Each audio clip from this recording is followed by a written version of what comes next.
विकास की पटरी से कब जुड़ेगा मंडला? रेल सुविधाओं की मांग को लेकर एक बार फिर जनता का आक्रोश सड़कों पर दिखा। राष्ट्रीय ब्रॉड गेज रेलवे संघर्ष समिति ने रेल मंत्री के नाम ज्ञापन सौंपते हुए लंबी दूरी की ट्रेनों की मांग तेज कर दी है। देखिए हमारी खास रिपोर्ट। मंडला लोकसभा क्षेत्र का एकमात्र रेलवे स्टेशन मंडला फोर्ट, जो सन 1909 में स्थापित हुआ था, आज भी बुनियादी सुविधाओं और लंबी दूरी के रेल सेवाओं से वंचित है। वर्तमान में यहाँ से केवल 40 किलोमीटर दूर नैनपुर तक ही रेल सेवा संचालित हो रही है, जिससे यात्रियों, व्यापारियों, विद्यार्थियों और मरीजों को भारी परेशानियों का सामना करना पड़ता है। राष्ट्रीय ब्रॉड गेज रेलवे संघर्ष समिति ने मांग की है कि इंदौर से नैनपुर तक चल रही पंचवेली एक्सप्रेस मंडला तक बढ़ाया जाए, ताकि लोगों को सीधी सुविधा मिल सके। साथ ही मंडला से नागपुर के लिए शाम के समय सीधी ट्रेन, दिल्ली के लिए सीधी रेल सेवा और रायपुर, भोपाल तथा पुणे के लिए भी ट्रेन का संचालन शुरू करने की मांग उठाई गई है। मंडला आदिवासी बाहुल क्षेत्र है, लेकिन रेल सुविधाओं के मामले में बेहद पिछड़ा हुआ है। हमने कई बार ज्ञापन दिए, लेकिन अब तक कोई ठोस कार्रवाई नहीं हुई। हमारी मांग है कि जल्द से जल्द लंबी दूरी की रेल सेवाएं शुरू कर जनता को राहत दी जाए। अब देखना होगा कि वर्षों से चली आ रही इन मांगों पर रेलवे मंत्रालय कब तक निर्णय लेता है और मंडला क्षेत्र की जनता को बेहतर रेल सुविधा कब तक मिल पाती है।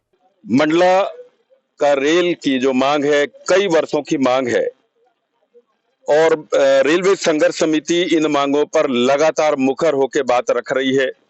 अपनी बातों के लिए कई बार धरना, प्रदर्शन, आंदोलन, ज्ञापन, इवन खून से तक पत्र लिखा और उसकी मंशा सिर्फ एक है कि मंडला तक जो रेल लाइन है, मंडला के लोगों के लिए रेल सुविधा है। मंडला के जहां पर यात्रियों के लिए, वहीं पर हमारा जो माल भाड़ा या जो व्यवसायिक रूप से इसका जो चलन हो, ताकि यहाँ पर व्यवसाय डेवलप हो, यहाँ पर के रोजगार डेवलप हो। इन्हीं सब की मंशा के लिए मंडला फोर्ट तक के लिए रेल का विकास की हम मांग करते आए हैं। कई बजट निकल गए, कई आंदोलन हुए, पर उसकी अनदेखी की गई। इस बजट में हमें बहुत उम्मीदें थी कि कुछ नया देखने को मिलेगा, लेकिन इस बजट में भी पूरी तरह से उपेक्षा की गई मंडला की। मंडला फोर्ट का स्टेशन 40 भारतीय किसान मजदूर संयुक्त यूनियन से कार्यकारी अध्यक्ष हूँ। सतना जिले से हूँ, यहाँ मेरी ससुराल है और पत्रकारिता से जुड़ा हुआ हूँ प्रदेश स्तर पे, राष्ट्रीय स्तर पर।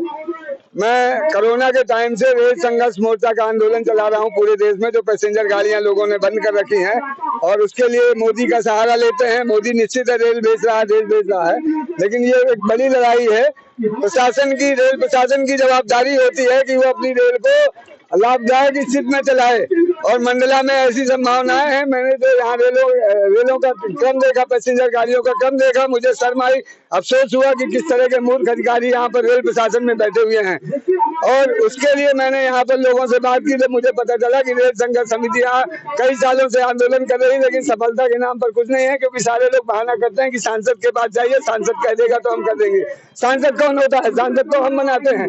जनता की जेल है, जनता की पैसेंजर है, जनता की ट्रेन है, जनता की जमीन है और जनता के पैसे से चलती है। का मर्जिया संस्थान है। अगर ये जनता के हिसाब से नहीं चलेगा तो हम इसको नहीं चलने देंगे, इसको उखाड़ देंगे।